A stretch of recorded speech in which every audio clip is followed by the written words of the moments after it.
საღამო მშვიდობისა, ეთერშია სოლიდარობის დრო TV4-ზე და გადაცემას გაუძღვები მე დავით ახვლედიანი. ჩვენი სტუმარი გახლავთ პარტია სოლიდარობა მშვიდობისთვის თავმჯდომარე მიხეილ ჟღენტი. მოგესალმებთ ბატონ მიხეილ, მადლობა რომ გვეწვიეთ სტუდიაში. მოგესალმებით ბატონ დავით, მიესალმებით პარტიულ მაყურებელს, მადლობა მოწვევისათვის და კარგ საღამოს გისურვებთ. New York Times-მა გაავრცელა პირველად ცნობა იმის შესახებ, რომ ამერიკის შეერთებული შტატები ტოვებს საერთაშორისო ჯგუფს, რომელიც უკრაინაში ომის დანაშაულებს იძიებს. აქ იგულისხმება რუსეთის მხრიდან. შემდეგ, Eurojust-მაც იგივე გაიმეორა და ეს ინფორმაცია უკვე მოვიდა მთელ მსოფლიოს, ამერიკის შეერთებული შტატები არ აპირებს რაიმე სახის გამოძიებაში ჩართვას, რომელიც ეხება რუსების მიერ უკრაინაში შეჭრას და რაიმე სამხედრო დანაშაულს. როგორ ფიქრობთ, ეს რასთან არის დაკავშირებული? იმასთან, რომ ხვალ დონალდ ტრამპი კიდევ შესაბამის ფონს ქმნის პუტინთან სალაპარაკოდ. თვითმფრინავში დაადასტურა, რომ ხვალ გეგმავს სატელეფონო საუბარს ვლადიმერ პუტინთან, რუსეთის პრეზიდენტთან. კიდევ ერთხელ მოგესალმებით. ზელენსკიმ ყველაფერი გააკეთა ბოლო დღეების განმავლობაში, რომ ბატონ ტრამპს ასეთი საჩუქარი გააკეთებია ბატონი პუტინისთვის. მოგახსენებთ რას გულისხმობ. მან განაცხადა, რომ მისი ჯარები და საჯარისო შენაერთები არ არიან ალყაში კურსკის ოლქში. ეს იმ ფონზე, როდესაც ტრამპმა თხოვა, დაჟინებით თხოვა, თუ ადამიანურად თხოვა, მაგას მივაქციოთ ყურადღებას, თვითონ თქვა დაჟინებით თხოვია. თხოვნა იყო ეს და არა მოთხოვნა, რომ ისინი ვიზით არ ვრცელდება ტყვეების, ასე ვთქვათ, კონვენცია, მოხდეს მათი გასამართლება როგორც საჭიროა. რუსეთის მხარემ ეს გაგებით მიიღო, გაგებით მოეკიდა მოცემულ თხოვნას და თქვა, რომ მათ დავაკავებთ და მერე მოხდება მათი გასამართლება, ან მოკეთ გადავწყვიტოთ როგორც იქნება და როდესაც პრაქტიკულად ათასობით უკრაინელი უნდა გადარჩენილიყო, ზელენსკიმ თავიანთი პატრონების და თავისი გენიალური პოლიტიკური გადაწყვეტილება მიიღო და მოხდა ეს, რაც მოხდა, ანულირება გაუკეთა ამ მცდელობას. ეს გადაწყვეტილება არა მარტო რუსეთის მიმართ არის კეთილინების გამოხატულება და წინა სამოლაპარაკო პირობების გაუმჯობესება, ურთიერთობის აღდგენა, არამედ ეს არის დასავლეთის, ამ შემთხვევაში ევროკავშირს გულისხმობ, ევროკავშირისთვის კიდევ ერთი სილის გაწნა, რომელიც ევროკავშირმა უნდა მადლიერებით მიიღოს და უნდა მოემზადოს კიდევ მრავალი სილა და შეიძლება მალე მუშტიც მოხდეს, იმიტომ ზელენსკი ამას თავად ვერ გაბედავდა. მას იქ იყო ასევე ინფორმაცია, მედიაში გავრცელდა, რომ აი ამ ალყაში, სადაც ეს უკრაინელები არიან კურსკის ოლქში, იქ ასევე 30-მდე ნატოელი ინსტრუქტორი იყო, იმ ქვეყნების სამხედრო ინსტრუქტორები, რომლებიც ნატოში არიან, შესაბამისად ევროკავშირის ქვეყნების. ეს ის ინსტრუქტორები არიან, რომლებიც აკეთებენ დამიზნებას და აძლევენ კოორდინატებს, კოსმოსთან კოორდინატებს აძლევენ სპუტნიკიდან უკრაინულ საჯარისო ფორმულებას და შეიძლება თავადაც უსხედან იმ პულტებს, საიდანაც იმომება რუსეთი. ამიტომ ყველაფერი, ბატონ დავით, მიდის იმაზე კარგად, ვიდრე ჩვენ რო წარმოგვიდგინა, ზუსტად ისე მიდის. და რასაც ჩვენ ვამბობთ. როდის ჯერ კიდე. ხო და კარგია. და ვინ გვისმენდა? კარგია, რომ არსებობს Facebook-ი, არსებობს ვიდეო მასალა და ჩვენ ალბათ უახლოეს კვირაებში დავიწყებთ ამ ვიდეო მასალის კოლაჟს. ვინ, როდის, რა, სად, რა და ვისთან ერთად თქვა და ეს აუცილებლად გასაკეთებელი გვექნება, მაგის საშუალება იქნება დაწმებული ვარ. მოდით ახლა წინ წავიწიოთ და რატო გააუქმა ეს კიდევ ერთი მოსაზრება. აზრი აღარ აქვს რუსეთთან ჭიდაობას, დღეს რუსეთთან ჭიდაობა ეს ნიშნავს, როგორც ამბობენ, სიბე და როჟე და ტრამპმა გადაწყვიტა, რომ გააკეთოს ის, რაც დაპირდა იგი თავის ამორჩეველს, მაგრამ მოდით ახლა შევხედოთ მეორე კუთხით. საერთოდ რას აკეთებს ტრამპი? განვიხილოთ ტრამპის ჩვენებული ხედვა მაყურებელს მივაწოდოთ, რას უპირებს ამერიკის შეერთებულ შტატებს ტრამპი. ტრამპი უპირებს ამერიკის შეერთებულ შტატებს სრულ დაშლას, მე არ ვიძახი სახელმწიფოებრივად, მე მენტალური დაშლა და მე თავზე დაწყობას. ეხლა ეყოფა თუ არა 4 წელი ამისთვის, ეს მეორე საკითხია, მაგრამ ის ტემპი, რომელსაც დღეს ტრამპი მოქმედებს და დღეში ათობით ისეთ კანონს აწერს ხელს, რომელიც 10 წლეულების მანძილზე არ იცვლებოდა და ძალიან ბევრი კიდევ ერთხელ დავიმოწმოთ ერთმანეთი, რომ ჩვენ ამის გჯეროდა და ჩვენ ამაზე ვამბობთ, მაგრამ მავანი ამას დღესაც არ იჯერებენ და დღესაც გონიათ, რომ ეს რაღაცა მორიგი ფლირტი არის რუსეთს და ამერიკის შეერთებულ შტატებს და მალე ისე დალაგდება, როგორც მათ სურთ, ანუ აქაურ ლიბერალებს. ახლა რაც ამერიკის შეერთებულ შტატებში ხდება, კალკისებურად გადმოდის საქართველოს რეალობაში. რას გულისხმობ? დაწყებული კანონები, დაწყებული გაუქმებები, დაწყებული ორგანიზაციების, ასე ვთქვათ, გამოცხადება უცხოელ აგენტებად, ეხლა იმ ფონდების დახურვა, რომლებიც როგორც თვითონ აცხადებენ, მხოლოდ კეთილი სურვილები და ჰუმანიტარული საქმეებით არიან დაკავებული და ამ დროს ჩვენ რა კეთილი სურვილები და ჰუმანიტარული საქმიანობა 2 მილიონამდე ჩაუხარჯიათ, რომ 50-მდე მარტო სპეცნაზელი დაზიანებული იყო, დაზარალებული იყო. ეს ძალიან თვალნათლივ ეხლა ჩანს, მაგრამ ცოტა ხნის წინ არ ჩანა და აღარ გვინდა ახლა ჩვენ კეკლუცობა, აღარ გვინდა თავის ასე ვთქვათ მორიდებულობის თამაში, ჩვენ ამას ვამბობდით წლების წინ, რომ ეს პროცესები გარდუვალი იყო, იმიტომ რომ ასე მსოფლიო ვერ გაგრძელდებოდა მსოფლიო მართვა, როდესაც ერთი ქვეყანა პრაქტიკულად თითქმის 1/3-მდე მოიხმარს იმ სიკეთეს, რაც კაცობრიობას აქვს და უბრალოდ უფალი ამას არ დაუშვებს და ეს არაა ნორმალური. ამერიკის შეერთებულ შტატების მთლიანად დოქტრინალური მათი აზროვნება ეს იყო ჯერ გარკვეული ტერიტორიების მიტაცება, მოგახსენებათ ლათინური ამერიკიდან ესპანელები,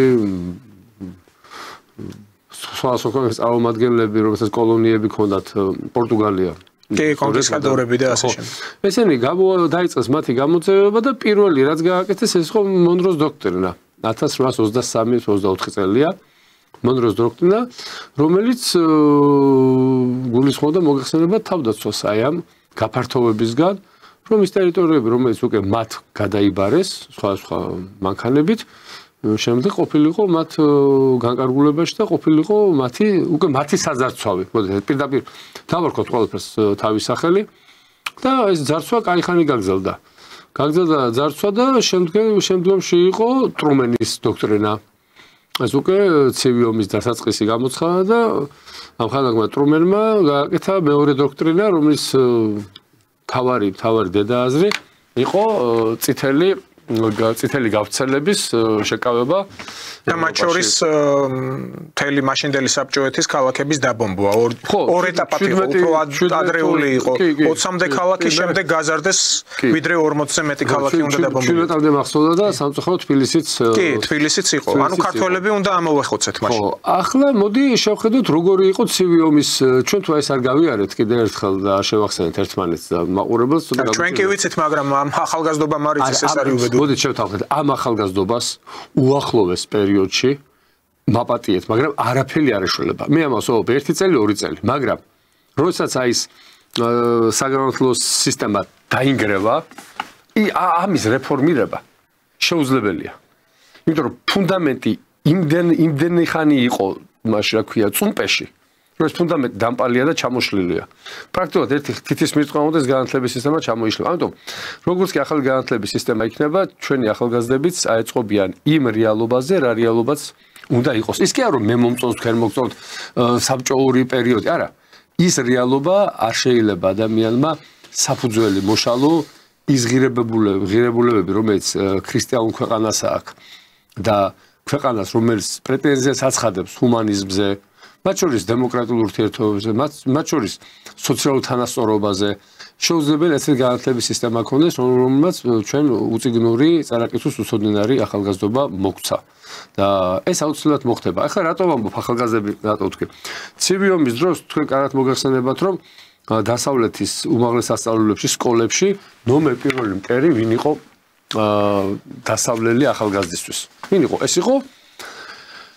ეს იყო საბჭოთა ჯარისკაცი, SSR-ს რო ეწერა ჩაფხუძე და კალაშნიკოვი ჯერ პეპეშათი, მოგვიანებით უკვე კალაშნიკოვის ავტომატი და ეს გრძელდებოდა წლების მანძილზე, 10 წლეულები გრძელდებოდა და ხო ის აუცრება მიაღწია დასავლეთმა თავის ახლა რა თქმა უნდა ახალგაზრდების დახმარებით არა, მაგრამ ვინც ესენი გამოზარდა უკვე 80-იანების დასაწყისში უკვე დასრული პოლიტიკოსები და დასრული ჩინოვნიკები იყვნენ. Ну, მათ მოახერხეს, ისაც მოახერხეს და თავზე დაგვამხეს ქვეყანა, რომლის რეფორმირება შეიძლებოდა ძალიან მარტივად და საბჭოთა კავშირი იქნებოდა ნომერ პირველი სახელმწიფო მსოფლიოში იდეოლოგიურად, ეკონომიკურად, განაწილების კუთხით, შემოსავლების, ну, ყველა ისიკეთე, რაც იყო დაგვეტოვებია, მაგრამ არ უნდა დაგვეტოვებია, მაგალითად, კვების ტრესტები. შეუძლებელია ხაჭაპური, თუმცა იყო ნახეთ დღეს უკვე ამის აუცილებლად შეიძლება დადგეს, რატო? ხინკალი რო 3 ლარი ღირს და შეიძლება ზოგადად მეტი, ზოგადად ნაკლები, ხო? ხაჭაპური როგის 18, 20, 25 ლარი. აქ უკვე ადეკვატურობასთან არ არის და აქ მე არ ვამბობ, რომ სახაჭაპურები და რესტორნები უნდა ჩამოერთვას პატრონებს, მაგრამ სახელმწიფო რეგულირება და დაბალი და მაღალი ნიშნული, ხო? უნდა იყოს დაცული. არ შეიძლება 300-400%-იან მოგებაზე გავიდეს კვების ობიექტი და ამიტომაც იცით რა, ძალიან ბევრს საუბრობენ ახლა, რომ ჩვენ ტურისტები დავკარგეთ, იმიტომ რომ რაღაცა ჩვენ გვაქვს ანტირუსული განწყობა. არა, მე კარგად მახსოვს 4, 5, 6, 7, 8 წლის წინ საქართველოში ჩამოდიოდნენ როგორც იაპ ქვეყანაში. და თუ მოსკოვში ერთი კაცი 50-60, ну $100 ჯდებოდა რესტორანში, აქ $100-ად 5-6 კაცი კარგად ილხენდა გვარიანად, ხო? დღეს საშუალო განასახადი რესტორანში რო ცოტა თავისუფლება მისცე დაახლოებით 100-დან 120 ლარს გააჩნია, ხა მე არ ვამბობ ესეთ ელიტარულ ბარებს რო ეძახიან, იქ 200-300 ლარზე არის, ხო? გააჩნია რას მიირთ. ქემისტრიუმის კარტოფილს ვეძახი ხოლმე რა. ანუ რო ჩამოდის გაყინული, ან თუ დააკვირდებით დღევანდელ დღეს და ძალიან იშვიათად ხდება, რომ თქვათ რომელიმე ეს რესტორანი წვავდეს კარტოფილს, ნამდვილს, გათრილს და ასე შემდეგ. და ეს გაყინული რო შემოდის, წარმოიდგინეთ საიდანღაც მექსიკიდან რომ მოდის ქემისტრიუმში რო გდია 1-2 თვე. და ანუ მე რო გაუღვება და აქ რო შეწვავენ და აი ელემენტარულად 2-3 ადამიანი რო შევიდეს ადმე რო დაჯდეს. Ну, სულ მცირე 60-70 ლარი ეს არის მინიმუმი. შეიძლება იყოს რაღაც პორცია, ეს გემისტრიუმის კარტოფილი. ერთ კაცზე. კი ბატონო, ან ძალიან გაძვირებული ფასი. იქ თუ ლუდი და კიდე ღვინო მიაყოლე, ну კატასტროფაა. ну სადაც 100-120 ლარია. ხა უბრალოდ რატო გადავედით ამ თემაზე რა? ჩვენი თავარი ამოცანა ახლა ახალგაზრდებთან დაკავშირებით დაუბრუნდა ჩვენ ახალგაზრდებს. ამერიკის შეერთებულ შტატებში ახალგაზრდებზე იქონია სერიოზული გავლენა და მივიღეთ რაც მივიღეთ. ანალოგიური გრძელდებოდა ამერიკის შეერთებულ შტატებში უკვე ცივი ომის დამთავრების შემდეგ და საბჭოთა კავშირის დაშლის შემდეგ. ხო დაიშალა საბჭოთა კავშირი. აღარ წარმოადგენს ელცინის რუსეთი მით უმეტეს საფრთხეს და აღარ წარმოადგენდა ადრეული ვლადიმერ პუტინის რუსეთი საფრთხეს, მაგრამ ну ყველაფერი გააკეთეს იმისთვის, რომ 2007 წელს მიუნხენში განაცხადებია პუტინს, რომ მორჩა ასე ვეღარ იქნება და ну დაახლოებით 18 წელი დაჭირდა იმისთვის, 17 წელი დაჭირდა იმისთვის, თავის განაცხადი გაეკეთებია. ანალოგიური ანტირუსული განწყობა, უკვე ანტირუსული განწყობა და დღეს უკვე რუსეთს როგორც დაცვის ისე მოიაზრებენ, არის დასავლური უმაღლეს სასწავლებლებში. ისე თქვა მინდა სამწუხაროდ სერიოზული დაჯახება მიუხედავად იმისა, რომ ნამდვილად თან მით უმეტეს ჩვენ ასაკში ახლა ომბანას ნამდვილად არავის არ უსურვებ, ახალგაზრდა კაცმა შეიძლება თქვას, რომ რაღაცა იქნება მოხდეს და რაღაცა რომანტიზმი არა. არავითარი რომანტიზმი ომი არის, საშინელება ომი არის, სისხლი, სიბინძურე, ადამიანები კარგავენ, ნორმალური ადამიანის კარგავს თავის სახეს და ღმერთთან ყველა დაგვიფაროს, მაგრამ გაუნარი იქიდან რომ ზელენსკი ასე თამანვა და თავხედურად იგნორს უკეთებს სოფლიო ორი უძლიერესი ბირთვული სახელმწიფოს წარმომადგენლს, ეს მიგვანიშნებს იმაზე, რომ დასავლეთი ამ შემთხვევაში ევროკავშირი, რომელიც ჩვენი ტელევიზიების ფლაგმანმა, იმედმა უკვე საზიზღარ ევროკავშირად გამოაცხადა და ტრამპის გამონათქვამებს უკვე იმედის თქვენ ამ იმედის ეთერში რომ თქვით ეს რამდენჯერ გამომეორე მე ეთერი ჩაიკეტა თქვენთვის ნუ ყოველ შემთხვევაში ასეთი შტაბ-შტილება დაგვრჩა ძალიან მსუბუქავ თქვი ცოტა მეტი უნდა მეთქვა და უფროსწორი ვიქნებოდი რომ ვთქვი რომ ევროპა გატყუებს მეთქი ბატონებო თქო და ეს ვაჟი რომელიც წინ მეжда ეს კაბინეტი რომ გადავარდა ატყვა რა ვიცი რაღაცა ჩაყვერეს იქ ყურში უნდა მეთქვა ისე ნუ იმედი ახლა თქვენ ნუ მოიტანეთ ამაზე ახლა საუბარ მოიტანა ეს ყველაფერი მაგრამ ასოცირდება როგორც ხელისუფლებასთან აფილირებული არხი. აი ზუსტად მათ მივედი. მაგრამ პრობლემა იმაში მდგომარეობს, რომ ლატენტური ლიბერალებით არის მაინც ეს ტელევიზია სავსე. მოდი ასე ვთქვათ, იმედი უკვე დებს იმ შედეგს და იმ მონაცემებს, რაც ჩვენ გვინდოდა, ხო? ანუ რაზეც ჩვენ საუბრობდით 3-4 წლის წინ, ამას იმედი აკეთებს. მივესალმებით. რა თქმა უნდა, რაზეა საუბარი. ეს კიდე ერთხელ ადასტურებს იმას, რომ მე და თქვენ, ბატონო დავით, თქვენ ახლა გარდა იმისა, რომ ჟურნალისტი ბრძანდებით, წარმატებული და მრავალწლიანი გამოცდილებით, თქვენ ნებისმიერ პოლიტიკურ თემაზე ძალიან ბევრი კი არა, უმრავლეს პოლიტოლოგზე და პოლიტიკოსზე შეგიძლიათ ისაუბროთ ძალიან ფართო სპექტრით, ხო? რადგან ახლა იმედი აკეთებს ჩვენ იმ პერიოდისთვის და ეხლაც მე ერთმა ძალიან ჭკვიანმა ასაკოვანმა ბატონმა მითხრა, შენ არ ახალ ჭკვიანი პოლიტიკოსიო. შენო ამბობო იმასო, რაც არ უნდა გეთქვაო 2 წლის წინ, 3 წლის წინ. აბა რა მეთქვა, მე ვთხარი, აი შენ უნდა გეთქვა ისო, რაც არისო მოდაში. კაი, მე ვთხარი, მე მართალი ვიქნებოდი, მე ვთხარი. არაო, მართალი არ იქნებოდი შენ თავთანო, მაგრამო დღეს იждდებოდიო იმედზეო, რუსთავზეო. გუშინ წინ ამას რო იტყოდი, დღეს იტყოდი, ახლა 100-ია საჭირო ბიძიკო. ამიტომ შენ გახდებოდი მოთხოვნადიო, ახლა აღარ ახარ მოთხოვნადიო. არა უშავს, ჩვენ ბატონდავით არ ვიყოთ მოთხოვნადი. ეს ქვეყანა იმედი იქნება თუ რუსთავი 2 იქნება თუ სხვა მედიები მიიყვანონ იქ სადაც ჩვენ გვინდა. ბატონო მიხეილ, მაინც ჯობს ადამიანი იყოს პატიოსან პოლიტიკოსად და უსწრებდეს დროს. ვიდრე პოსტფაქტუმ აცხადებდეს იმას, რასაც თქვენ აცხადებთ, მაგრამ არ იყოს პატიოსანი. ეს ახლა უცებ რაც ჩამოვაყალიბე. ხო, რეალობა არის ასეთი, რას ვიზამთ. ბატონო, ქართველების სინდრომი გვაქვს ესეთი რა. ჩვენ ყველაფერი გვინდა, ეს ჩემი სიტყვები არ არის, ძალიან ჭკვიანკაც დავესესხე. ჩვენ ყველაფერი გვინდა გუში. ანუ დღეს კი არა, გუშინ. ადამიანს რომ პოლიტიკაზე ელაპარაკება, უნები რა მოხდება? აი ეს გიყურებს და გიფიქრობს, ახლა ეს რაებს ბოდავს. 2-3 წელიწადში ანვერი იქნება ანვერის პატრონი და მოდი მე დღეს იმას ვისაუბრებ და იმას ვიყვირებ. რაც მოდაშია, რისთვისაც არ გამლანძღავენ, რისთვისაც აგრეთვე შემჩნეული მაქვს, თუ კი რაიმე პოზიციას გამოხატავ, პოზიციასაც არა, კონსტატაციას აკეთებ ფაქტებისას. მომენტალურად თხოვენ პასუხს, აბა შენი აზრი როგორია, რეცეპტი რა გაქვს. რას გვთავაზობ? და მაინც და მაინც უნდა შესთავაზო რა მე, თუ კი კონსტატაციას აკეთებ, რომ აი ასეთი რაღაც ხდება. პირდაპირ ითხოვენ რომ რაღაც აზრი დააფიქსირო, ითხოვენ, მაგრამ რას გვთავაზობ გეუბნებიან? არაფერს არ გვთავაზობთ, აი რა უნდა შესთავაზო ახლა ადამიანს. ითხოვენ, მაგრამ არ გისმენენ. მე რო იმ გადაცემაში მეთქვა რომ კითხვა დამისვა მე წამყვანმა რომ აბა რუსეთთან ერთად რუსეთის პირისპირმა დავრჩო. მე რო იქ მეთქვა რომ კი, შენ დარჩები აუცილებლად რუსეთის პირისპირ, საქართველოს. შეიძლება იქ ადგილზე დავეპატიმრებიეთ ან ეთერი გაეთიშათ. ხო ვრჩებით რუსეთის პირისპირ. თუ მეჩვენება რამე. არ გეჩვენებათ. დიდი ალბათობით ასე მოხდება. ხო, ხომ არაფერი გელანდებათ რომ მაშინ რო არის უდიპლომო საიტში. ხო არაფერი გელანდება. უკრაინას რაც გაუკეთეს და უკრაინა როგორც მიაგდეს და ნატოში უკრაინის გაწევრიანებაზე უკვე ამერიკის შეერთებული შტატების ოფიციოზი აკეთებს განცხადებას რომ ნატოში ვერ გაწევრდება უკრაინა. ჩვენც რა თქმა უნდა ვერ გავწერიადებით.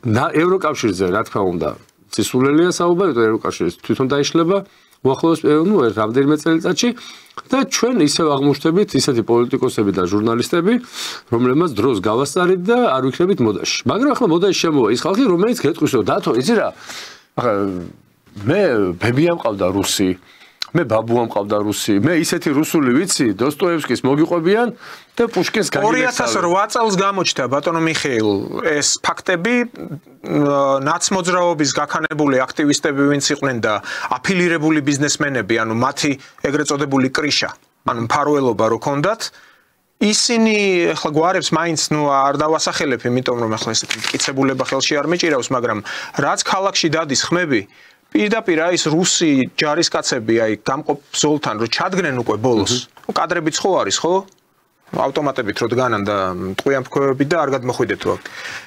ბიზნესმენები, რომლებიც იქ ქართლში მოძრაობდნენ, გიორგაძის ბიძაშვილი ვარო და დეიდაშვილი და ნათესავიო. ხელი გვაკაროთ. იგორ პანტელეიმონოვიჩის? დიახ, თქვენ წარმოიდგინეთ ახლა რაზე არის ლაპარაკი. ახლა გიორგაძეზე ახლა ისე ლაპარაკობენ და მსჯელობენ, უბრალოდ მისი ბიოგრაფიაც არ იციან ეთყობა. ახლა იმ კაცმა 5 ენა იცის და კასკადის წევრი იყო, ავღანეთში იბრძოდა და მამამისი იყო საბჭოთა ჯარების სასაზღვრო ჯარების გენერალი ფიდელმა იარაღი აჩუქა მე ვიცი ამის შესახებ. ხო, ახლა მე დეტალებზე აღარ დავიწყებ ლაპარაკს, მაგრამ ყოველ შემთხვევაში უპატიოსნესი კაცი იყო. პანტელეიმონზე მაქვს საუბარი. არა, ვიცნობდი, მქონდა პატივი ბატონი პანტელეიმონსაც ვიცნობდი, პარლამენტის წევრი იყო და ბატონი იგორსაც ვიცნობდი და მინდა გითხრათ, რომ აი როგორც კი დატოვა ბატონმა იგორმა ეს იყო აგვისტოს თვე, როცა ტერაქტი მოხდა შევარდნაძეს, დაახლოებით მე-13 დღეს დატოვა საქართველოს, იმიტომ რომ აბსოლუტურად დაუსაბუთებლად აპირებდნენ მის დაკავებას. და თქვენ უნდა გენახათ ორი კვირით ადრე პარლამენტში გიორგაძის დიფერანტები რომ ესმოდა დეპუტატებისგან, ორი კვირის შემდეგ ეს კაცი გახდა უკვე არამოდური, მიუღებელი და დაიწყეს მისი ჯერ შეფარვით, აი მე როგორც ეს სამართლის საქმე რო აღიძრა და ყოფილ მაღალჩინოსანიც მოიაზრებოდა მაშინდელი რუსიშოების ხელმძღვანელობის მიერ რომ იღებდნენ მონაწილეობას ამ ტერაქტში, ან ყოველ შემთხვევაში იცოდნენ ამ ტერაქტის შესახებ, აი მე უნდა გენახათ ბატონ იგორის მაქებლები, როგორი მისი ლანძღველები გახდნენ. ეხლა ვინც ლანძღავს? ცოტა ხანში გახდებიან ისევ მაქებლები. მე ნახავენ საით გადაიწევს ასე ვთქვათ ჩაშავისო როგორ არის სასორის პინა საით გადაიწევს და მე ისინი გახდებიან. თქვენ თუ გახსოვს ზელდა შენგელაიას ძალიან კარგი. ნუ ეს ყვარყვარეს სინდრომი საქართველოში ყოველთვის იყო. კარგი ფილმია ბატონი ელდარის 90-იანებში გადაღებული, რაც ქარხნის დირექტორი არის რა შუშის რას და კაბინეტში აქვს ორი სურათი. ერთი სურათი აქვს და ორი პორტრეტია. ერთი პორტრეტი არის ჩოხაში შემოსული წვერებიანი კაცი და იმას რომ ამოატრიალებს, მეორეში არის პიჯაკი ჰაუსტუქში გამოწყობილი და დივანი რო ეკითხება, ვინ მოვიდა, ვინ არიან და ისინი არიანო ეროვნულებიო და ადგება და შეატრიალებს იმას. მე ეკითხი ვინა და რევიზია მოსულიო. ადგება შემოატრიალებს სურათს. ანუ ჩვენ თუ ეს პოლიტიკა გავაგზავნეთ და მე გზნობ რომ ეს იმიტომ კი არ იცვლის ახლა ძალიან ბევრი პოლიტიკოსი ტყავს რომ უნდა უბრალოდ რეალობა ესეთია სხვა რო თქვას უკვე დაუპირისპირდებიან იმას რაც ადრე ვისი გამგებლობის და ვისი ხელდასმითაც იყო ახლა ტრამპს ხوار დაუპირისპირდები შეუძლია დაუპირისპირდე უпростоრად დავით ახვლედიანს შეუძლია დაუპირისპირდე თემურ ფიფიას მამუკა ფიფიას ჩვენ კოლეგებს მე დამიპირისპირდე მაგრამ ხوار უნდა დაუპირისპირდე საკუთარ თავს იმიტომ რომ ის სკამზე ჯდომა გინდა ხო იმ სკამზე გინდა შენ იყო გააგრძელო ასე კაი შემოსავალი კონდეს და იზოლებული ხარ კმილებში გაცრილად თქვა ის რადგან 2-3 წლის წინ შეუძლება მიგარჩა და არ უნდა გეთქვა ამის შესახებ აქედან გამომდინარე რომ ბატონი მერაბი ამბობდა ჭიქაშვილი რასაც ჩვენ ვამბობდით თუ ეხლა ამბობენ და მივესალმები ამას რა თქმა უნდა მივესალმებიო ეს ისეთი რაღაცაა რომლის გარეშეც შეუძლებელია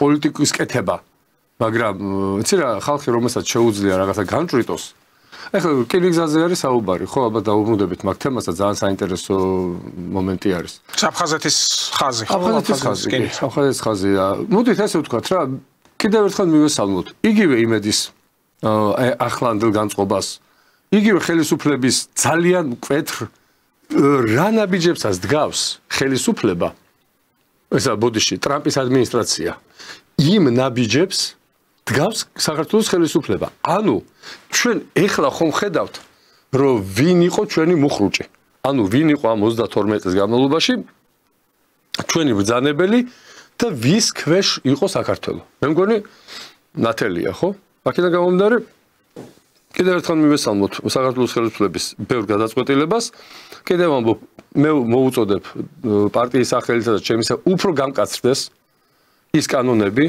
რომლებიც არის გასამკაცრებელი შემოიღონ ისეთი კანონები რომელიც ადამიანს არ მისცემს საშუალებას აღვირახსნილად მოიპარონ ფული აიგონ ქთამები და ასე შემდეგ მერწმუნეთ ეს ძალიან მალე დადგება თუმცა ამერიკაში მოხდება ეს პროცესი ამერიკაში დაიწყება და დაწყებულია უკვე გამოაშკარავება იმ ადამიანების დავანებოთ საქართველოს თავი რუსეთში ამ მდგომარეობა იყო. სულ რამდენიმე წლის წინ დაიწყო რუსეთში ასეთი კონკრეტრი ნაბიჯები. ჩუბაისი ნახეს მერე შორტებით იდგა ლარნაკას აეროპორტში. ჩუბაისი, რომელიც დაახლოებით პუტინის მოსვლიდან 22 წელი დაჭირდათ რუსეთის ადმინისტრაციას ჩუბაისი რო გაეშვათ ქვეყნიდან. 22 წელი. ასე რომ ცოტა ესეთი მძიმე ვითარებაა, მაგრამ არა უიმედო. ჩვენ ძალიან იმედიანად უნდა ვიყოთ. კი ბატონო. და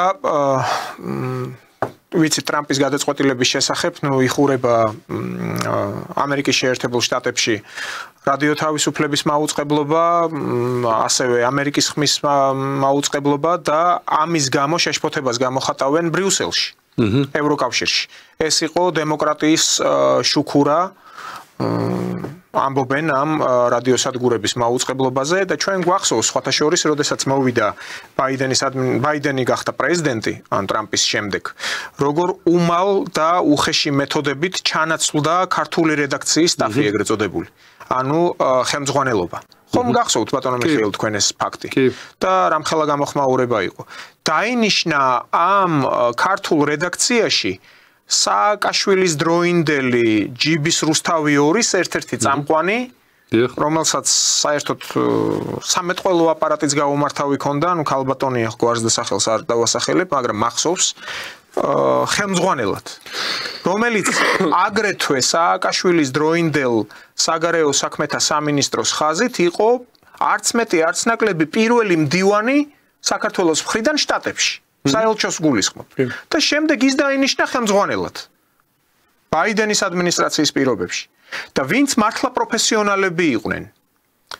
როდესაც ჯერ კიდე ეს სპიდოლათი ბალტიისპირეთი უშვებდა ადრე, ხო? ჭირდა ახშობდნენ საბჭოთა დროს რადიო თავისუფლებას ამ ნიმეცკაია ვალნასა და რუსული გადაცემები ქონდა დოიჩე ველეს. თავისუფლება ამერიკის ხმა თავისუფლება. აი ავლაბარში მახათას მთაზე იყო სპეციალური ჩამხშობი მერე ის მოხსნეს, ხო? და აი ზუზუნი გაქონდა იმას, ვინც ერკვეოდა რადიოტექნიკაში სიხშირეები მოკლე ტალღაზე 25-დან 13 ან 18 ტალღაზე შეგეძლო დაგეჭირა მოგესმინა. და მაშინ პოპულარული იყო. ყველა ვინც აი ამ საბჭოეთის ბოლო პერიოდში რომ მართლა სტაგნაცია იყო და ეხლა ეს გორბაჩოვი სადღაც უფსკრულში მიაქანებდა ქვეყანას, ეგონათ რომ იქ მართლა რაღაცა თავისუფლებაა. და რადიკალურად შეიცვალა ეს მაუწყებლობა. ყველაფერ სისაძაგლეს, LGBT პროპაგანდას, ათას მაიმუნობას და ნაგავს უშვებდნენ ეთერში ამ ბოლო პერიოდში. ახლა იმედია, ახლა ასე აღარ იქნება. და თუნდაც სოციალურ ქსელში რო უყურებდი ხოლმე მათ ჰედლაინებს ამ რადიო თავისუფლების და წარმოიდგინეთ ეს რადიო ამერიკელი გადამხდელების ჯიბიდან ამოღებული ფულით მიდის კონგრესში ეს თანხები და კონგრესი პირდაპირ აფინანსებდა ამ რადიო მაუწყებლობას. რატო? რომ შტატების თავისი საგარეო პოლიტიკის მიმართულებით თუნდაც წარმართული იყო პროპაგანდა. კარგით, მოდით ახლა პუნქტობრივად გავიაროთ რა. საბჭოთა კავშირის დროს გასაგებია მესმის ბოროტების იმპერია, წითელი გადამდები და ავადება არ გავრცელებულიყო მესმის. რუსეთის დამოუკიდებელი რუსეთის პერიოდში რა შეჭირდებოდა საქართველოს მოწამვლა აი ამ ამერიკის ხმას, თავისუფლების ხმას, აი ამ NGO-ებს, სოროსის ფონდს, რომელიც მე ვეთანხმები ბატონ პაატაბულაძეს, რომელიც დაჟინებით უკვე მე რამდენი კვირა თუ თვეა მოითხოვს იმას, რომ ეს სოროსის ფონდი გააძევეთ. მაინდამაინც ვაშინგტონიდან დარეკონ და უნდა უთხრან, რომ სოროსი დახურეო. იქნებ დაასწრო ერთი თვით, ორი თვით და მე თქვი, აი ხო ხა და მე რა ვაშკაცური ნაბიჯი გადავდგი, ჩემს არავის არ უთქავს, მაგრამ მაინც ეს გავაკეთე, ესე გაკეთებაც მინდოდაო. სოროსის ფონდი, ისევ ევროკავშირის დროშები არის სახელმწიფო უწყებებზე, ჩამოსახსნელია ეს დროშები უბრალოდ გამოვიყენებ, ტეხავს, უკვე ტეხავს. ამ დროშების გამოკიდება, იმიტომ სასაცილო მდგომარეობაში ვიქნებით, ხო? ანუ არის რაღაცეები, რომელიც კეთდება, არ ვიტყვი რომ არ კეთდება, მაგრამ საკმარისი რა თქმა უნდა არ არის. ეხლა აღარ არის საშიში ევროპაზე აუგის თქმა. ეხლა აღარ არის საშიში ამერიკის ლიბერალური ძალების ეგრეთ წოდებული deep state-ის ლანძღვაგინება, იმიტომ რომ დიდი ბიძიამ დაიწყო ანალოგიური. სხვა შორის საქართველო უფრო წინ გაიჭრა ანტიევროკავშირული რიტორიკით, ვიდრე ჩვენი სხვა მეზობლები. უნგრეთს თუ არ ჩავთვლით, რომელიც ევროპის ცენტრია და მას ჩვენ შევთანხმდით ერთხელ, რომ ფუნქცია აქვს და საკმაოდ სერიოზული ფუნქცია აქვს და სხვანაირად ეს შეუძლებელი არის. ჩვენ უნდა გავაგზავნოთ ჩვენი გზა და მშვიდობიანად, მეგობრულად დავიწყოთ მოლაპარაკებები რუსეთთან. ესეც მოხდება. ხო იცით რომ მოხდება. უბრალოდ მოხდება მაშინ, როდესაც იქ დადგება და ხელისუფლება ჩათვლის, რომ არის ამისთვის ხელსაყრელი დრო. ჩვენ უბრალოდ წინასწარ ვამბობთ იმას, რაც მოხდება. და მე მგონი ამაში ცუდი არაფერი არ არის პირიქით. ხელისუფლებასაც ვაჩვევთ ამ ნაბიჯის გადადგმისკენ მოუწოდებ და ჩვენ მოსახლეობასაც ვაჩვევთ იმას, რომ მე ჰოი საოცრებავ და არ გაუკვირდეთ, რომ ხელისუფლება რატო წავიდა აგერ. და ბატონი დავითი ამბობს, ჩვენი კოლეგები ამბობენ, მე ვამბობ, რომ ესე მოხდება. ნატო დაიშლება, ნატო და გამოვალთ. როგორ და გამოვიდეთ ნატოდან? კანონი არ გაქვს. რაღაცა მექანიზმი უნდა შევიმუშაოთ, რაღაცა გაერთიანება უნდა იყოს, რაღაცა ახალი რაღაცა უნდა მოვიფიქროთ, რომ დავჩეთ საკუთარ თავთან მართლები, იურიდიულადაც რაღაცა გარკვეული დატვირთვა მივაწოდოთ, მაგრამ კონსტიტუციაში შეტანილი მუხლი ხო ის მუხლი ამოსაგდებია ის უნდა ამოიღო მხოლოდ კონსტიტუციური წესით, ანუ პარლამენტში საკონსტიტუციო უმრავლესობის მიერ გადაწყვეტილებით. აქ სხვა ნებისმიერი ეს იქნება გამოკითხვა, ეს იქნება რეფერენდუმი, ეს იქნება დაუშვათ რა ფორმატს არსებობს კიდე ეგრეთ წოდებული დემოკრატიული ინფორმაციის მიღების და მოსახლეობის განწყობის შესასწავლად, ეს უნდა გავაკეთოთ, მაგრამ იურიდიულად იურიდიული ძალა ამას ექნება მხოლოდ ყურის გახედნის და მიჩვევის. კიდე ერთი სასიამოვნო ამბავი, ნელ-ნელა ჩვენი ლიბერალური ელიტები ტოვებენ საქართველოს. ეხლა იტყვიან ნორმალანი, რომ აი რა გიხარია ქართველები ტოვებენ საქართველოს. ჟორდანია საერთოდ არ მოსულიყო ხელისუფლებაში.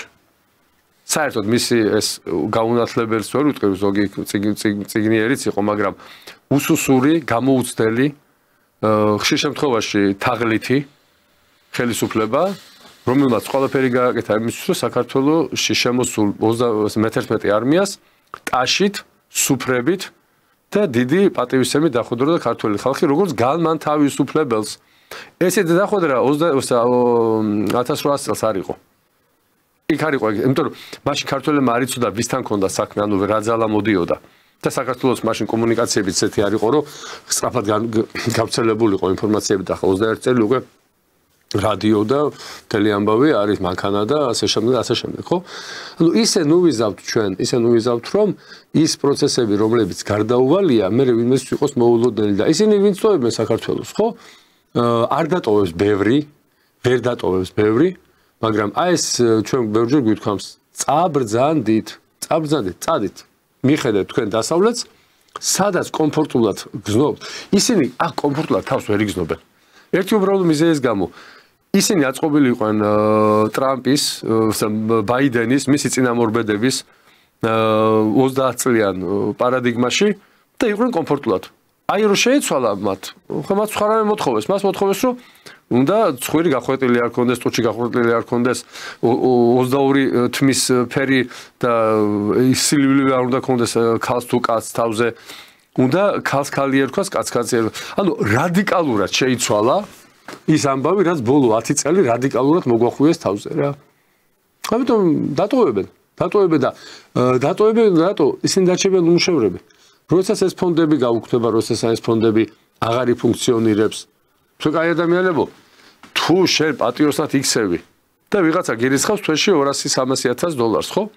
გაიარე რეგისტრაცია სათადარის შესაბამის ორგანოში, იქ მოგცემენ საშუალებას შენ რომ იმუშაო და თეთრად აჩვენე. ლექციები დააფინანსე, სემინარები დააფინანსე, სპორტული ღონისძიებები დააფინანსე, უპოვარი დააფინანსე, მრავალშვილიანი დააფინანსე, მაგრამ ეს არ უნდათ მათი დაფინანსების თავარი ამოცანა და თავარი მიზანი ეს იყო ქუჩაში სირბილი, ამ აქციების სირბილი და თქვენ სწორედ ბრძანეთ 10,000-ობით, 100,000-ობით $-ის დახარჯვა იმაზე, რომ პოლიციელები დაეწვა, ხო? ტრამპმა რა კანონი მიიღო? თუ აპირებს აღარ მახსოვს. როგორც კი პოლიციას დაემუქრება სიცოცხლე, ადგილზე ლიკვიდირება ხდება ამერიკის შეერთებულ შტატებში, მაგრამ იქნება სიკვდილით დასჯა. ანუ მივადექით სიკვდილით დასჯას. მე ხშირად მეუბნებიან ქრისტიანი ადამიანი ხარ შენ როგორ შეგიძლია ქრისტის სიკვდილით დასჯაზე ისაუბრო. კარგით, მაშინ დავსვათ კითხვაზე. მე რა უფლება მაქვს? ვიღაცის შვილს რო კლავე ღმერთო დაიფაროს, ვიღაცის ცოლს რო მოიტაცებენ, ვიღაცის ოჯახს რო აწამებენ და გაუთავებენ. იმ ადამიანზე ვთქვა, რომ ის სიკვდილით არ უნდა ისაჯოს. ანუ მე ვინ ვარ? რატო არ უნდა გავაკეთო მე ის პრევენცია? რომ თუნდაც ესეთი ყველაზე მძიმე და როგორც ამობენ არაქრისტიანული წესით, მაშინ არც ომში არ უნდა ვიომოთ. მაშინ ქრისტიანულად მტერი რომ მოდის, არ უნდა მოკლათ მტერი. მეთანხმებით, ახლა მე არ მინდა შევიჭრე ახლა თქვენ ამ სფეროში საკმაოდ განათლებული ბრძანდები და ბევრი ინფორმაცია და წაკითხული გაქვთ ბევრი რამ, ხო? მაშინ იგივეა, ჩემთან შემოვიდა მტერი სხვა სახით. და არა იმითი ხმლით და ფარით. ეს ხმლით და იმითი ავტომატით, ხო? ის შემოსული მტერი გას იმის დამარცხება და იმის მოკლა თუ შემილია მე. რატო იმ მტერს არ შემილია პრევენციის სახით? კი არ მომკლავ. უბრალოდ ვიტყვით, თუ ამას არ გააკეთებ, უმაღლესი ზომა იქნება. რაც შეეხება მუდმივ პატიმრობას საქართველოში. ისეთ ქვეყანაში, როგორც საქართველოა, სადაც ხელისუფლებები იცვლება რადიკალურად და შეიძლება 2-3 თვეში, 1 წელიწადში, 2 წელიწადში ისეთი ხელისუფალი მოვიდეს და ხელისუფლება სადაც მისჯილის ბიძა, მამიდა, დეიდა, ამ პრეზიდენტი გახდება, ამ პრემიერი გახდება. მას შეიწყალებს, იმიტომ რომ ჩვენი მეხსიერება ძალიან გახმაურებულ საქმეებზე ერთ წელს ვერ წვდება, ხო? ისე ერთკვირიანიაო, შეიძლება გითხოვს. და მოვა ვიღაც მაღალჩინოსანი და თავის მამიდაშვილის, მამიდაშვილის შვილიშვილს ვიღაცა შეიწყალებს, რომელსაც ამოწყვეტილი ყავს ოჯახი და ნაწამები ყავს ათეულობით ადამიანი, ხო? ამიტომ ის რასაც აკეთებს შენი უფროსი და შენი ასე ვთქვათ, ვიზაც შენ ასწორებ ეკონომიკურ, პოლიტიკურ ხედვას, იმ ხალხს უნდა იმას რა ქვია, მიყვე. აი ჩვენ მივყვებით ახლა ტრამპს და მივყვეთ ბოლომდე. მივყვეთ და ზუსტად იმას გააკეთებს საქართველოს ხელისუფლებაზე ჩვენ საუბრობდით, ხო? დამთავრდა ახლა კეკლუცის და აი მე მერიდება ჩემ თავზე ვერ ვილაპარაკებ. ძალიან კარგად ვილაპარაკებ ჩვენ თავზე, ჩვენ პარტიაზეც, ჩვენ გაკეთებულ საქმეებზეც. და კიდე რასაც გავაკეთებთ ღირსწყალობით, იმაზე ადრე ჩუმად ვიყავით, ახლა ხომაღლა ვისაუბრებთ. ნუ სააკაშვილს დაუმატეს სასჯელი საერთო ჯამში 12 წელი გამოსდის, ცოტა უფრო მეტი, იქ 4 წელი და 6 თვე და კიდე 8 წელი ამ საზღვრის უკანონო გადაკვეთაზე და იმ დანახარჯებზე, რაც ჩვენი ჯიბეებიდან ამოღებული ფულით იქ ქალებისთვის ყიდულობდა, სიურპრიზებს აუკეთებდა, ხო, რაღაც საჩუქრებს და თანხებს ფარავდა. ნუ იმ ამალას გულისხმობ, ვინც მის გარშემო ტრიალებდა ეს მდედრობითი სქესის წარმომადგენლები. ხო, თქვენ როგორ ფიქრობთ ახლა? პატარა ასაკიც აღარა აქვს და ამდენი მთელი ერთი დეკადით, ასე ვთქვათ, 10 წელზე მეტი ციხეში გაატაროს, რა ვიცი ახლა. დასავლეთში მისი ლობისტები დროზე ადრე უკვე იმ ქვეყანაზე ისტუმრებდნენ, ვერ გაძლებსო ციხეშიო და ახლა როგორ ფიქრობთ ეს? როგორ იქნება? ხომ არ არის ეს იმისთვის ეს ყველაფერი გაკეთებული, რომ კიდევ იყოს ასეთი ლუფტი კონდეთ მათ აი ამ ძალებს, ანუ აი გლობალისტებს და ლიბერალებს, რომ გარკვეული ლიდერი უზით ციხეში. დღეს მოგეხსენებათ, რომ ასევე შეხვედრა ჰქონდა ამერიკის შეერთებული შტატების ელჩს რობინ დანიგანს უკვე სალომე ზურაბიშვილთან. არ არის ცნობილი იმის შესახებ, რის თაობაზე ისაუბრეს, მაგრამ ის კონფიგურაცია, რასაც ჩვენ ვაკვირდებით და ეს გლობალისტური მედია, რასაც აშუქებს, უნდათ რომ შეაკოწიწონ ამ სალომე ზურაბიშვილის გარშემო ეს ოპოზიციური ძალა, ანუ ერთიანი ჩამოაყალიბონ. ნუ პლუს ამას ასევე ერთ-ერთი ეგრეთ წოდებული ბრჭყალებში სულიერი ლიდერი ეყოლებათ კიდე ციხეში. დამატებით. რომ რაღაცა რომ მოხდეს, იქნება რაღაც უფრო მეტი ეფექტურობა. სააკაშვილის გულის გამოსვლა ციხიდან პომპეზურად დახვედრა და რაღაც. აი, ცით რა, ეს რომ მოხდარ იყო 2 წლის წინ, წელიწადნახევრის წინ, 1 წლის წინ, 6 თვის წინაც კი. ამ გამოსვლას და ამ პომპეზურობას ექნებოდა თავი, ჩემას მოგახსენებთ, ექნებოდა თავისი რაღაცა ისეთი დიდით არა, მაგრამ 10-15% აწევდა მუხს, მაგრამ ნახეთ ხელისუფლებამ როგორ დაიწყო სააკაშვილის ასე გაუფერულება და კიდე სხვა სტყვები აღარ მინდა ვთქვა. ჯერ იყო პიჯაკები. თითქოს არაფერი, მაგრამ თემა არის, ხო? მერე წამოვიდა სხვა თემა. ეხლა წამოვიდა საზღვრის კვეთა და აუცილებლად მივა ხელისუფლება 08-08-08-ზე. პირიქით რომ დაწყებულიყო და 08-08 დაეწყოთ. ჩათვალეთ იმ პერიოდში ამერიკის შეერთებული შტატები და კოლექტიური დასავლეთი ამ 08-ს არ გააკეთებინა და ჩვენ განვიხილეთ წინა გადაცემაში რატომაც მოხდებოდა ეს. ამიტომ პიჯაკები 9 მილიონიან საქმეებში დასავლეთი არ იყო ჩართული და იქ თუ ვიღაცა მასაჟისტი ჩამოყავდა, რომელიც კბენდა და ამით უკეთებდა მასაჟს, ამაზე არც ერთი ევროპარლამენტარი და არც ერთი სენატორი არ იქნებოდა ამას ჩართული. კი, ის დოქტორ დოტი, ის გერმანელი მასაჟისტი. ჯერ ხელისუფლებამ ის თემები გამოიტანა სააშკარაოს და იმ თემებით გაასამართლა, რაც არ იყო მიბმული იმაზე, რა ქვია, დასავლეთის ლობისტებზე და მათ ნაკლებად აღელვებდა არაშინებდათ. შემდეგ მოყვა უკვე საზღვრის კვეთა, რომელიც ასევე არაშინებს დასავლეთს და არანაირი პასუხისგებლობა შეიძლება რამდენიმე სპეცსამსახურის თანამშრომლის პასუხისგებლობა დადგეს ვინ ჩასვა, ვინ შეუთანხმდა, ვინ გადმოიყვანა და ამით სენატორები და კონგრესმენები და ყოფილი ელჩები დარწმუნებას არ დადგებიან. აი, როცა უკვე ყველაფერი გასწორებული იქნება, ყველაფერი განაღდებული იქნება, ასე ვთქვათ, ამ სიტყვას გამოვიყენებ, ხელისუფლება აუცილებლად დააყენებს 8 აგვისტოს ტრაგედიას. და აქ უკვე ესენი ჩვენი ლიბერალური ძალები ხვდებიან ამას, რომ ეს ასე იქნება. გუშინ წინ უსმენდი ჯაფარიძეს, ეს გახლავთ გირჩის ლიდერი. ესე იგი, გამაოცა ამ კაცის რა ვქა, ამიდა ის სიტყვა ვთქვა რაღაც მძიმე. მან გამსახურდია. აქო და ადიდა.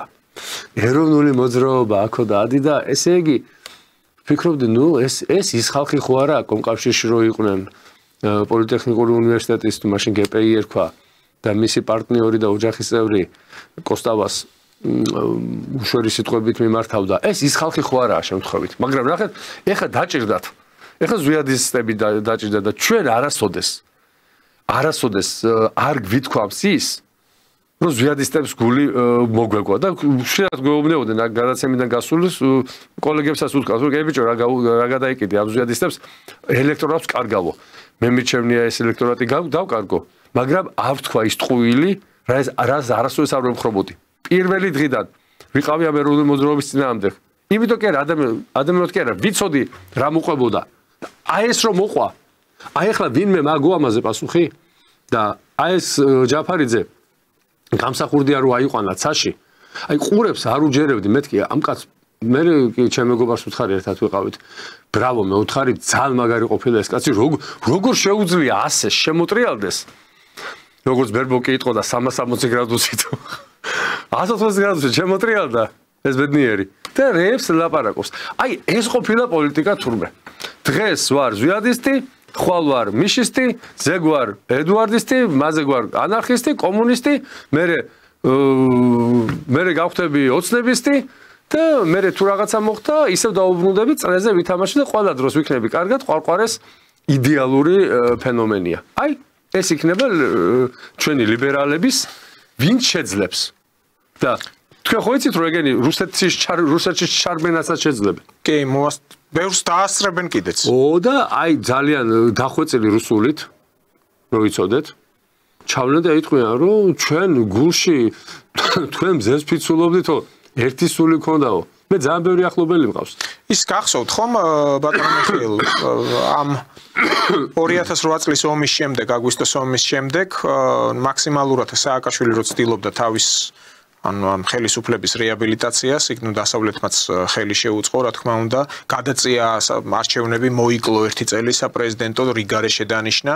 მოკლედ მთელი მაქინაციები, მანიპულაციები ჩაატარა და შემდეგ მისი საგარეო უწყების ხელმძღვანელმა ტიტულიან ქაღალდზე აფრინა წერილი ითხოვდა რუსეთის საოპერო, თეატრალური სხვადასხვა დასების ჩამოსვლა საქართველოში, ან ჩვენი კოლექტივების გაგზავნას მოსკოვში.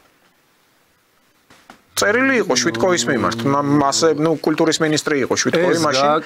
ვაშაძე. ეს ამხანაგმა ვაშაძე. ახლა ნახოთ ამხანაგი ვაშაძე. რაიკომის მდივნის შვილი, ამაში ცუდი არაფერი არა, რა თქმა უნდა, მე ძალიან დიდ პატივს ვცემ და ჭიათურში პატივსაცემი კაცი იყო და თვითონაც პრობლემა არ არის. მე სწავლობდა მოსკოვის საერთაშორისო უნივერსიტეტში, ეგრეთ წოდებულ მიგიმოში თუ მიმოში. კარიერული დიპლომატია და ცოლად შეირთო რუსული ბალეტის მიერ გამოზრდილი, აღზრდილი, საკმაოდ კარგად აღზრდილი ქალბატონი ნინო. და მან განაცხადა ჩვენ ვართ რუსული კულტურის წარმომადგენლებიო, ჩვენში რუსული სისხლი ჩქეფს, ამის ეგ არ უთქვამს. მე გახდა ანტირუსი. მოგვიანებით მე თუ არ აბზარეთ, მიწერა წერილი პუტინს რომ მოდი ეს დღეები გავაკეთოთო. ამავდროულად ტურისტებს ხვდებოდნენ სააკაშვილთან ერთად. ხო და შენ დაუკარ. დაახლოებით ამ მდგომარეობაში ჩავარდა ეს ხალხი და ეს არის ამ ეს კაცი დიდთანამდებობაზე იყო და იმიტომ ჩანდა ესე. თორე მე ბევრი ნაცნობი მყავს. განყოფილებაც ბირთვული შეერაღების შესახებ იყო საგარეო საქმეთა სამინისტროში, საკავშირო საგარეო საქმეთა სამინისტროში და იქ მოღვაწეობდა აი ამ ბირთვულ თემებში. საერთოდ გასაოცარია როგორ მოხდა ანუ ასეთი ალალი უარი მისი ამ თანამდებობაზე მუშაობასთან დაკავშირებით და მე გადმობარგდა საქართველოში, მაგრამ აი ეს ლიბერალური ბაცილა ზოგადად არსებობს. ახლა მარტო კონკრეტული ერთი ადამიანის თემა არ არის, ანუ არის ადამიანთა ჯგუფი, რომლებიც ასეთი მოხიბლულები არიან ამ ეგრეთ წოდებული ეს ყალბი თავისუფლებით, რომ ყველაფერს შეიძლება მისცე საკუთარ თავს ნება ყველაფერში და მე პირადად ეს ულუაშიანი კაცი მოკლეშარული ჩორტებით მყავს ნანახი იმ აეროპორტში შემთხვევით რაღაც დასასვენებლად იყო. კი ბატონო, ხა არ არის ამაში არ არის პრობლემა. ხო. პრობლემა ჩვენი რაშია? როდესაც კომუნისტები პარტბილეთით ხელში დარბოდნენ ეროვნულ მოძრაობასთან ერთად და მოუწოდებდნენ თავის პარტ ორგანიზაციებს. არაფორმალები ერქვა. არაფორმალები კი. ხო, არაფორმალებს. ქარხნებში და ფაბრიკებში დადიოდნენ აგიტაციას. არაფორმალები ეგეც კიდე გასაგებია, ანუ როცა ადამიანი არაფორმალს დაირქმევს ფუნქციონერი და არაფორმალი. ფუნქციონერი ადამიანს ფუნქცია აქვს და არაფორმალი არის, რომელსაც არაფერი არ აქვს. და ჩვენ დავინახეთ მათი მართლობა, ხო?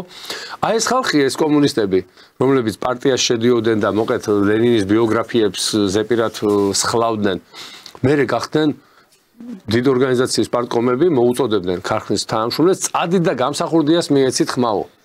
მერე გახდნენ ზვიადისტები, მერე გახდნენ შეიკავეს თავი რაღაცა პერიოდი, მერე მიშამ რო დაამხო შევარდნაძის ხელისუფლება მიშაში განსხივოსნდა ზვიადი და მისი იდეები და ყველა ზვიადისტი 80% გახდა მიშისტი. მიშისტი. ხო, ბევრი გვეკითხება რატო? მარტივია. ჯერ ერთი, ну, რაღაცა მსგავსება არის მათ მასში. ეხლა ნახე კიდე რა ხელა ჩხუბიათ ყველა ამაზე ჩემს მიმართ და თქვენს მიმართ. მაგრამ ზვიადისტებმა გაისწორეს თავისი მდგომარეობა მიშას დახმარებით და მიშა გახდა მისი რა ქვია ზვიადის განსახიერება და აი მიშა ნუ თავშივე იყო შეცდომები დაშვებული და ამ შეცდომებმა აი კიდე ხო საუკითხოს 35 წელი რას შევალეცეთ აი ეკითხებით მე თქვენ რა გვინდოდა მე თქვენ დამოუკიდებლობა კი ბატონო თქვენ გინდოდათ მე ზუსტად ვიცოდი 21 წლის ბიჭმა რომ არავითარი დამოუკიდებლობა საქართველოს არ ექნებოდა გაუნდნელი იქნან ვინ მოდიოდა დამპყრობელი ოკუპანტი და ასე შემდეგ ხო ამერიკის სახით რომელსაც ჩვენ ვიცნობდით მაშინ და ის ლიბერალური ამერიკა რომელიც მე გაცხადდა როგორც ლიბერალური მოდიოდა დასავლეთი ასევე კოლონიზატორები და სხვის გამძირებულები კაი ვინ მოიხადა ბოდიში არავინ ვინ მოიხადა ან ეგრეთ წოდებული ეროვნული ხელისუფლებიდან რომ ჩვენ შევწდით გვაპატიეთ ძალიან ბევრი ზვიადის მომხრე მეც მწერს და ქალბატონებს და ბატონებს მადლობა რომ თავის თავში ძალიან დიდი ძალა უნდა იმას რომ აღიარო რომ მე შევწდი ვინმე მაღალ ჩინოსანმა მინისტრმა პარლამენტის ყოფნა თავმჯდომარემ თუ ვიცე-სპიკერებმა იმ დროინდელმა ვინმე ან შემდგომში ნატოს-დან კატოს რო ყვიროდნენ და ევროკავშირს ვინმე თქვა რომ მე შევწდი არ არის სირცხვილი პოლიტიკაში თქვა მე შევწდი იმიტომ რომ მართლა ესე მჯეროდა მაგრამ მათ ხო არაფერს არ ჯეროდათ კონიუნქტურა იყო ამ კონიუნქტურის ქვეშ კარგად ამოეგნენ და აკეთეს საკმაოდ კარგი კარიერა და საკმაოდ დიდი ფული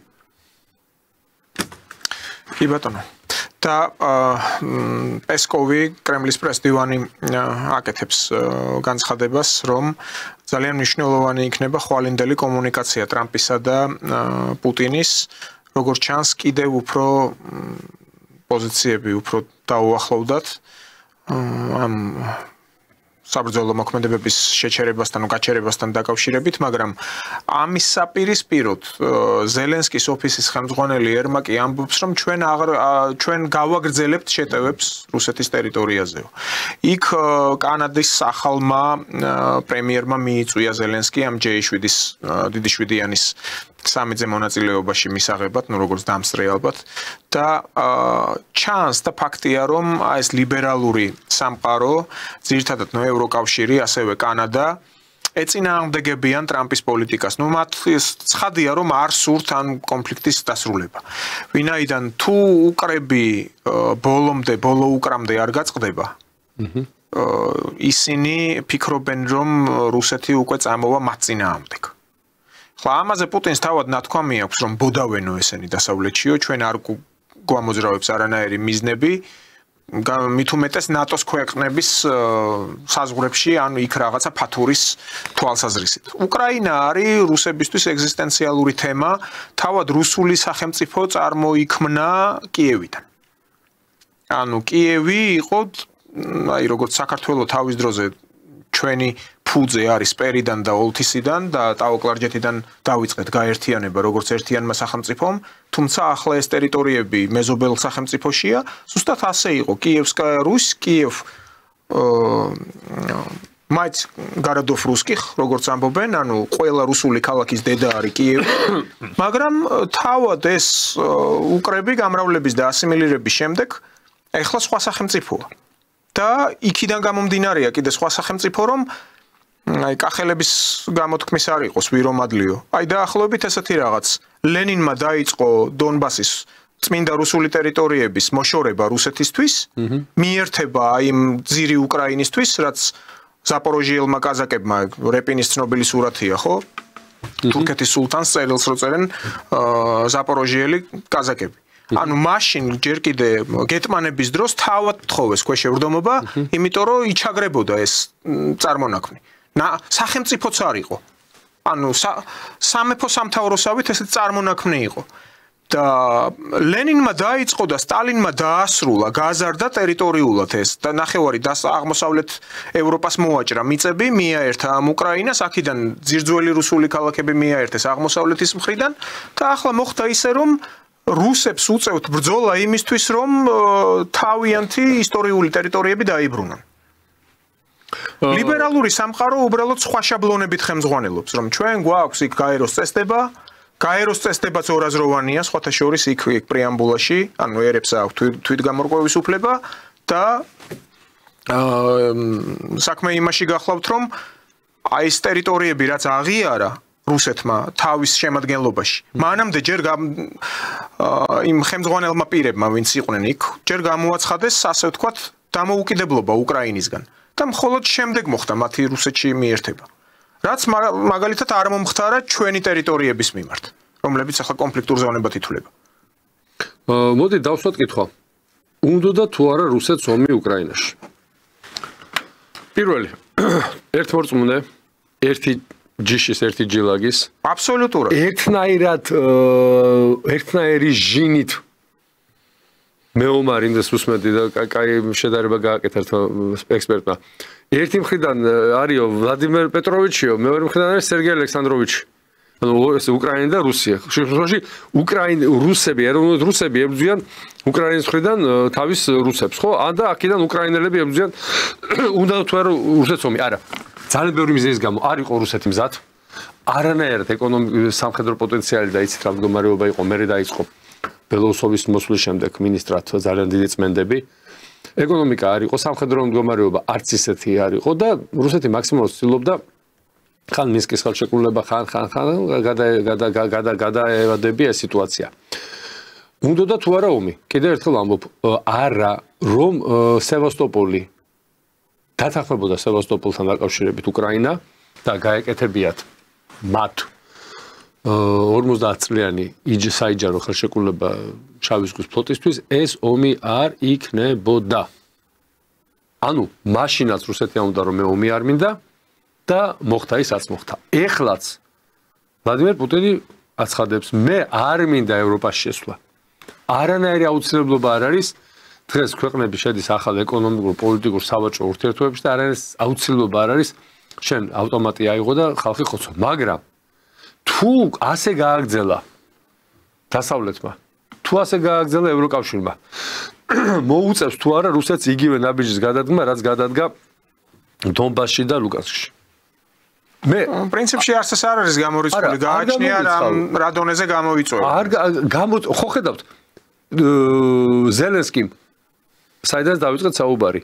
როგორც კი შეთანხმება მოხდა ამ ხალხის ჩაბარებაზე და ცოცხლად გადარჩენაზე, იმ წუთში თქვა გააგრძელეთ ომიო. დაურეკეს და უთხრეს, ახლა შენ თუ მაგას არ იტყვი, ჩემი სპეცნაზი რო გიცავს, ბრიტანული სპეცნაზი, ისინი პატარა ქიმიური მას ჩაატარებენო შენ ბუნკერშიო. ნუ ახლა უტრირებას ვაკეთებ, მაგრამ დაახლოებით ალბათ ეგეთი რამე იყო და ისევ გაწირა. ანუ ბოლო უკრაინელები თქვენ საერთოდ და ამას ამბობ ბოლო ანუ მათთვის უკრაინელები ეს არის აი უნდა 10 დაიღუპება თუ 10 მილიონი არანაირი მნიშვნელობა არ აქვს. იმიტომ ხალხად არ თვლიან. ევროპელები არავის ხალხად არ თვლიდნენ და მით უმეტეს რუსებს, სლავები დასავლეთისთვის და გერმანელების კი იცით იდეოლოგია სლავებთან დაკავშირებით, რომ ეს იყო რაღაცა დაბინძურებული გენეტიკის მქონე საზღვრობები რა. ანუ ისინი ადამიანად არ თვლიან და ახლა იქ ვიღაცა ველური რამდენი დაიღუპება რა მნიშვნელობა აქვს. ამ დროს ზელენსკისთან დაკავშირებით, აი ჩვენ რა ვთქვით ზელენსკის შეხვედრა რო იწყებოდა ტრამპთან, რომ არაფერი არ გამოვა ამ საქმიდან. თქვით? კი. ვთქვით ტრამპის და მის რა ქვია რუსული რუსების და ამერიკის შეერთებული შტატების საუბარი ზელენსკისთან შეხვედრის შემდეგ არაფერი არ გამოვა თქო. ხო ვთქვით ეგეც. ამიტომ რასაც ვამბობთ პრინციპში ღმერთის წყალობით და ჩვენ რაღაც პატარა გამოცდილები და რეალობის დანახვით. ბავშვები საქართველოში 35 წელი რეალობის დანახვა არ უნდათ. რეალობას რო უყურებენ, არა, აი ადამიანი ავათ რო არის და რო არიჯერებს რო ავათ არის და სანამ არ ჩააგდებს მაპატია ლოგინში ცნებულება და მერე იწყება, ვაი, მე ეს რა დავემართა და ადრე მისულიყავ ექიმთანო, მაგრამ ამის გააზრების სურვილი არ აქვს. თავქარიანობის, ანუ თქვენ 90-იან წლებზე საუბრობდით, ხო? 90-იანები 20-25 ლოკადა რო დაუწესეს რუსეთს, გახსოვთ, ბატონო მიხეილ სამტრედიაში რკინიგზარის მთელი ძირითადი გამანაწილებელი კვანძი რო გადაიკეტა? როგორ არ მახსოვს? ანუ რამდენი უპუროთ, ანუ ლუკმა პურის გარეშე დარჩა მთელი საქართველოს მოსახლეობა, ანუ ხორბალი აღარ შემოდიოდა. ხორბალს თავი გავანებოთ, მე ახლა რაც მახსენდება, მე მაშინ მართალია სკოლაში ვსწავლობდი, მაგრამ ჩემი ოჯახის მხრიდან ნუ ორგანიზაცია ქონდა, ხო? ოჯახზე მაქვს საუბარი. ერთი ვაგონი, სარკინიგზო ვაგონი, ცემენტით სავსე და დაგომისში გაჩერდა, ნუ გაიძარცვა და ნუ რა თქმა უნდა დაიკარგა. ერთი ვაგონი ასევე დიდი, აი 22 ტონიან ვაგონებზე მაქვს ლაპარაკი. სარკინიგზო რკინით სავსე, ანუ მეტალით, ანუ დუხტრებით. ხო, ანუ უნდა აწყობილიყო ანგარები და ასე შემდეგ მთელი ამბები. დაიკარგა ეს ყველაფერი. ანუ ხო წარმოგიდგენიათ რამდენი ზარალი ეს მე ეპიზოდური მაგალითი მოვიყვანე უბრალოდ. აი მე მინდა ვთხოვო ჩვენ კოლეგებს თქვენთან გადაცემაში ვინც მოვა და მე სტუმრობთ იმას საშუალება აი ამ სამტრედის ეგრეთ წოდებული გადაკვეთის გენესისი რა იყო. აქ საკმაოდ სერიოზული რაღაცები იყო ჩადებული და იმ ახალგაზრდა პრეფექტს რომელიც მე ქრონიკულად პოლიტიკაშია და ქრონიკულად ხან იქ არის, ხან აქ არის, ხან იმას აგინებს, ხან ამას აგინებს, ხან იმის ქვეშ არის, ხან როგორც არის რატო მისცეს ეს დავალება თავისმა პატრონებმა? ხა თქვენ როგორ გონიათ ეს დავალების გარეშე იყო გეკეთებული? მან ძალიან ახლა უბრალოდ 5 წუთი დაგვჭირდა და მაგის გაშლისთვის რომ მაგას 1-15 წუთი მაინც მინდა რომ რა პროცესები უნდა განვითარებულიყო და რისთვის იყო ეს საჭირო. და მივალთ იმ ლოგიკამდე რომ ეგრეთ წოდებული ეროვნული მოძრაობა თლიანად მე არ ვაბობ იმ ხალხზე კიდე მინდა რა ხაზი გაუსვა. მე არ გულისხმობ იმ ხალხს რომელსაც მართლაც ჯეროდა. ადამიანს თუ ჯერას მე ჩემთვის გურამ პეტრიაშვილი გაცილებით საპატივსაცემო ადამიანია. თუ რომ ის ბოლომდე დარჩა თავის იდეაზე და ბოლომდე დარჩა გამსახურდიას ერთ გული. განსხვავებით იმ მაღალ ჩინოსნების და თანამდებობებზე მყოფებისა, რომლებმაც ერთი კვირის შემდეგ გამსახურდია შევარნაძის ტემპს რო ეძახიან პუჩისტებზე მეტად ჩადეს მიწაში. შენ თუ გჯერა ბოლომდე უნდა გჯეროდეს და შენ პატივისცემას დაიმსახურებ. ფაშისტებიც კი ღირსეულ კომუნისტს და ღირსეულ მებრძოლს აფასებდნენ თუ ის ბოლომდე თავის რწმენა და თავის მწამზე დგებოდა. ეს ნებისმიერ ეს ფილმშიც აქვს, შოლოხოვის ხო ეს. სუძბაჩილავეკაში ხო როგორ შენო ღირსეული მეომარი ხარო რუსივანო რო ეუბნება ხო მე პირველის მერე არ ხო არ ვაყოლებ მეორეს შემდეგ არ ვაყოლებ და არც მესამეს მერე არ ვაყოლებო და შენო ხარ ღირსეული რუსივანიო რო ეუბნება. ხო და აი ღირსება პოლიტიკაში ჩემო მეგობრებო და ბატონო დავით არ ღირს ეს ცხოვრება იმდენად მოკლეა და იმდენად ბევრი რამით არის მოულოდნელობა შეიძლება ადამიანს ერთ დღეს დაემხოს თავზე უმეთო ყველა კარგად ამყოფოს შეიძლება მთელი ნაგროვები ნაპარავი ნაჯიჯგინი ქონება ერთ დღეს დაემხოს ადამიანს თავზე რა თქმა უნდა არავის არ უსწრებს ამიტომ ეს ცხოვრება იმათ არ ღირს და მით უმეტეს თუ პოლიტიკაში ხარ ერთი 10 წელი მაინც უნდა დარჩე პოლიტიკურ მეხსიერებაში ისეთი რამე უნდა გააკეთო და არ ღირს იმათ რომ ერთი ადგილი სხვადასხვა სავარძელში გადადო ინდეს 2 წუთი დაგვრჩა ქალბატონმა ჩარკვიანმა თქვა რომ ძალიან ახლოს ვიცნობდი ბატონ ჯანსუს და ძალიან პატივს ვცემდი რომ ამაჩემ ისე იტანჯებოდაო კომუნისტების დროს მეგო რა იტანჯებოდა ვინ იტანჯებოდა კომუნისტების დროს რა დროს ტანჯვა იყო მით უმეტეს ცეკას ნომენკლატურა და დეპუტატები კიდე ერთხელ ჩემი პატივს ვცემ ბატონ ჯანსუს მაგრამ ამას ნუ იტყვი რა ჯანსუს ჩარკვიანის შვილი რაიკომის დივნის შვილები ცეკას დივნის შვილები დღეს რო გამიდესიდენტნენ აქ და ვაკეში 5 ოთახიანი ბინები რო აქვს მიღებული ცხენს რო გააჭენებ და მილიონებად აქირავებენ მამის იმ დროს აშენებული ცხეთის ქუჩა ზევით და ტაბიძის ქუჩაზე ვილები რო დგას და 5-6-10,000 $-ად რო ქირავდება საელჩოებზე ისინი მაინც ნუიღებენ ხმას კაი გუშინ გამდიდრებული და მაპატე იმა კიდე რაღაცა მაგრამ ესენი როგორ ბედავენ ესენი როგორ იხსენებენ აუგათ იმ პერიოდს იმიტომ რომ ამას ქვია მედროვეები ყვარყვარეები და სანამ ყვარყვარიზმი არ დამთავრდება საქართველოში ჩვენი გამოსავალი არ იქნება და ჩვენი გადარჩენა არ იქნება მადლობა ბატონ მიხეილ მე ტელემაყურებელს შევახსენებ ჩვენი სტუმარი გახდათ პარტია სოლიდარობა მშვიდობისთვის თავმჯდომარე მიხეილ ჟღენტი ჩვენ შევხვდებით ხვალ 19 საათზე მადლობა ყურადღებისთვის ნახვამდის